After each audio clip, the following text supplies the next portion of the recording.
I see a lot of steam in that room, and that's the same kind of steam and heat they're gonna feel in the fiery pits of hell when they're burning in it. Jesus, were you watching me sleep again? Amen.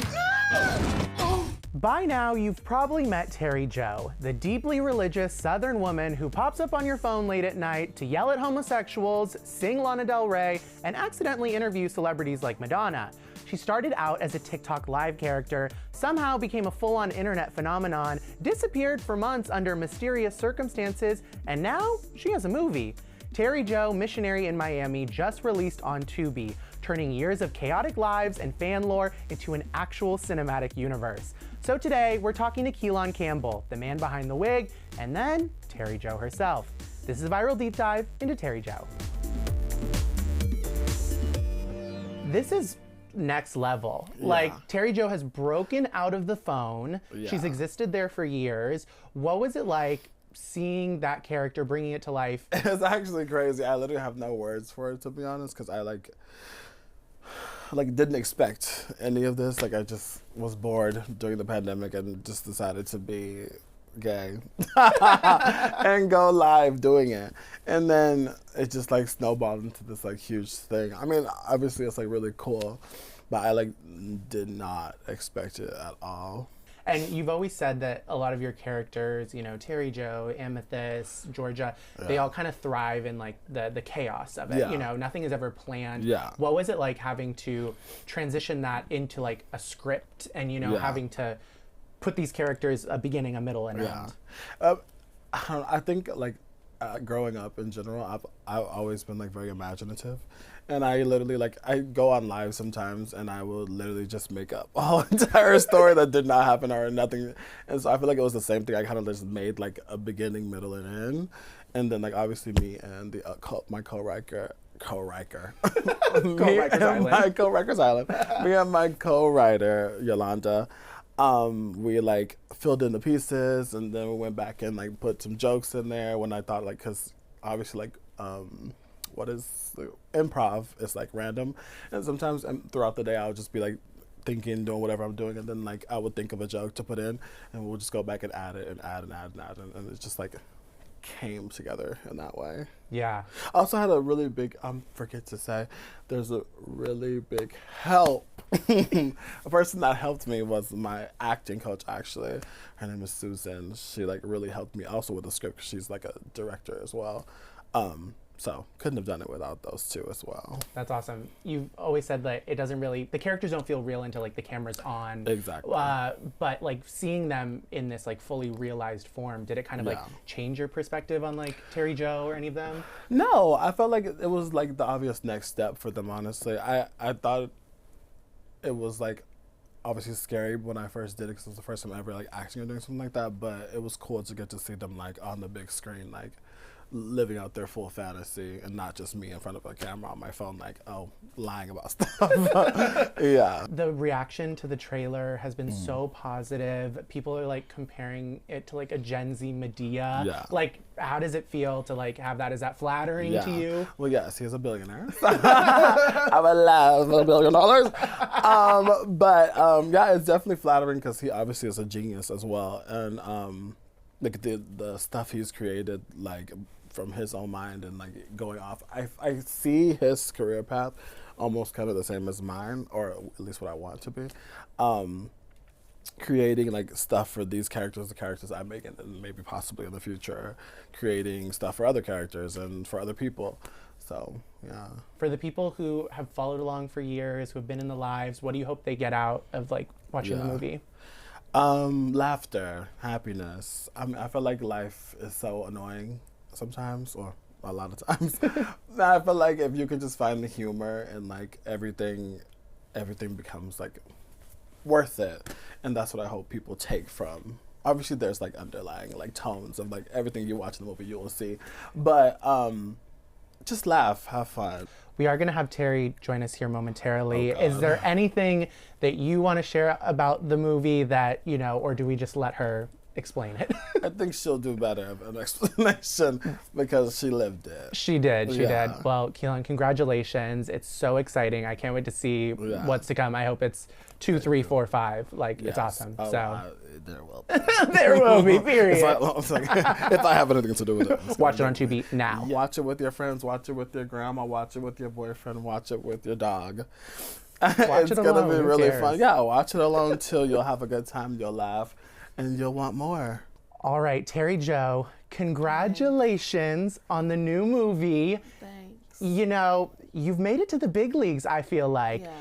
This movie shows a side of you that a lot of people haven't seen on social media. What was it like having your business all out there on the television for everybody? You know, I like to lead by example, honestly. You know, I feel like who better to do it than me? Obviously, I like to, you know, set the example of Christianity everywhere. So I feel like it was necessary for me to, you know, put my life on the line, so to speak. Yeah, and we get to see your family, we get to see your mother, we get to see life in Louisiana, your work. Yeah. What was it like kind of pulling the curtain back? Well, I don't know. I've been doing it for a while now. I tell stories all the time. People are just now being able to see it visually, so it don't feel that invasive. You had never left Louisiana before going to Miami in this film. Yes. What was it like? Did that feel like God was testing you, or was it intentional? Yeah. Well, it definitely wasn't intentional. I was ran out, but and I definitely had a hard time getting used to the lifestyle in Miami because it ain't nowhere near what I do in Louisiana. But you know, I prosper. I make it through everything. So I'm like a roach. You can't kill her. Exactly. You can't kill her. Can't kill her. Between the drugs, the parties, the homosexual activity, there was a lot in Miami that you were faced with. What did you think was the most challenging for you to experience? The most challenging for me to experience was having a civil conversation with a black person. Because, you know, I don't usually meet those where I live. Yeah. So that was hard, but I prospered. I made it through. You're now here in New York City, you know. Yes, I Have am. you gotten to explore New York at all? Yes, I have. I actually went to Times Square last night and had myself a hot dog. Got peed on by a stray dog. So, yeah. I love that. I feel like you would really love Hell's Kitchen. It's a great neighborhood. There's a big like LGBT community there. You know what? I just feel like you in a way are a gay icon to whether you like it or not. So I feel like what if you like hosted like a club night or something? You're throwing a lot of words there. Okay. I don't know where you're getting this information from.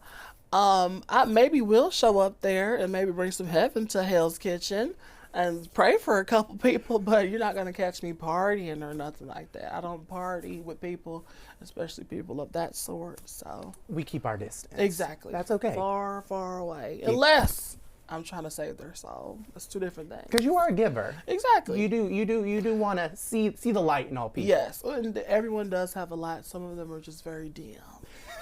Obviously, mine is bright. We gotta crank it up just a little bit. Turn that up. So you've been on the internet for years. Yes. But a couple months ago, you kind of went missing in a way. We know that the rapture happened in September of last year. Georgia had said on live that you were actually one that was selected. Yes. So where were you? You know, funny story, I actually was the only one to get raptured that day. I thought it was going to be a couple other people, but when I got up there, I talked to God. God told me, Terry, the rest didn't make it. I said, well, I kind of figured that because when I walk outside, everyone's sitting, doing this, doing that, smoking this, that. You know, they're doing their own thing, and I don't understand how they could, you know, forsake God in that way, and neither did he. That's why he only brought me up there. Spent a couple months with him, and he told me, hey, you got to go back down. Your mission ain't done. So I said, hey, I don't want to. I don't. But I will. And he sent me back down here to finish my mission. I love Terry in Miami. I mean, but there were some videos that were posted of you, you know, kind of being spotted. You know, you were riding bulls. You were kind of picking up trade on the corner. What were those instances? What that was me on my journey to cure the world of disease, and that disease is sin. So when you see me out in public, see me doing my thing, you come up, you say hi, say, I need a prayer. And I will pray for you. Got it. Yeah. So you were saving the people of Santa Monica when you were riding that Yes, merry-go-round. Well, you know, sometimes you got to have a little fun. Okay. So I just decided to sit on there and have myself a little good time, but I still got my work done, to be honest with you. You did. Yeah. Well, since you were raptured, you know, there's been a lot happening in pop culture, in the world that I feel like you've missed out on. Well, yeah. And I feel like a lot of people could benefit from the Terri Joe reaction and just kind of advice for these things. So I have a couple things I want to show you, and let's get your reactions on what you think. Okay, so I brought some visual aids just to help you. Aids? Yes, but yes, I brought just a couple. Okay. Stay away. Yeah, I'm on prep. That's fine. So, the first one we have. So this is gay news with Terri Joe. Okay. So first up, we have Heated Rivalry. So this is the most popular show right now in the world. That looks sweet. I love to see two brothers, you know, helping each other out, shower. You know, sometimes you can't reach what's on your back. Yeah. So you got to have somebody help you. That's sweet. I like that. So they're not actually brothers. They're actually they're hockey players, and they're rivals. They play on rival teams, but they have a secret romance. So this is them sucking and fucking in the shower. Oh wow. Yeah. And you know what? I see a lot of steam in that room, and that's the same kind of steam and heat they're gonna feel in the fiery pits of hell when they're burning in it. So say hi to Dante in that inferno when you see him, because I don't want no parts of that. So next up we had the Stranger Things finale, you know, one of the most popular shows, been on for a while. One of the main characters, Will Byers, actually came out as gay in the show, in the season finale. So this little boy revealed himself. I think the bigger concern is that bowl cut. So I think the gay stuff is undershadowed actually by that. I think you need to get that cut fixed, and maybe he might think a little straighter. And I do mean that in the literal sense. So, that is true. Okay, good to know. Good luck, Will Byers. Next up, we had People magazine announce their Sexiest Man Alive. They announce it every year. And this year, it was Jonathan Bailey, who is actually the first gay man to ever be named Sexiest Man Alive. Oh. Yeah. And who did they get these stats from, Grindr? I heard they polled a lot of people. This is, you know, this represents the woman's and perspective. They decided to choose a 5'6" man who happens to be a homosexual as well. Correct. Okay, well, I see that the world has definitely gone to shit since I was gone, but thankfully I'm here to correct that. Yeah, hopefully next year, you know, they'll get it right. Yeah. And then next, since you've been gone, AI has really taken over online. You cannot tell what's real, what's not. Yeah. And specifically, one person who was the victim of this was Jake Paul, a fellow TikToker of yours. And they made some homosexual edits of him. Yeah, I've seen those. What would you do if they made Terri Joe homosexual edits? I would sue, to be honest with you, and I would bring hellfire down, actually, from the hells. Wait a minute, I'm a Christian. My bad. I will bring the wrath of Jesus down. That's true. To eradicate all of that content, because that right there is the devil. Okay. You can't just take people's likeness and do whatever you want with it. Okay. That's like nasty. So you don't want people to create edits? No, I do not. No. Okay. Well, we'll make sure not in that fashion. No. Absolutely. And then last but not least, your movie comes out the same weekend as the Grammys. Yes. And one of the biggest contenders for this year is Lady Gaga, a big advocate for the LGBT community. Yeah. All the gays are really hoping that her album Mayhem wins this year. Are you a Gaga fan? Well, I actually am. Most people don't know that Lady Gaga is actually a fraud. Why? She don't support the LGBTQ.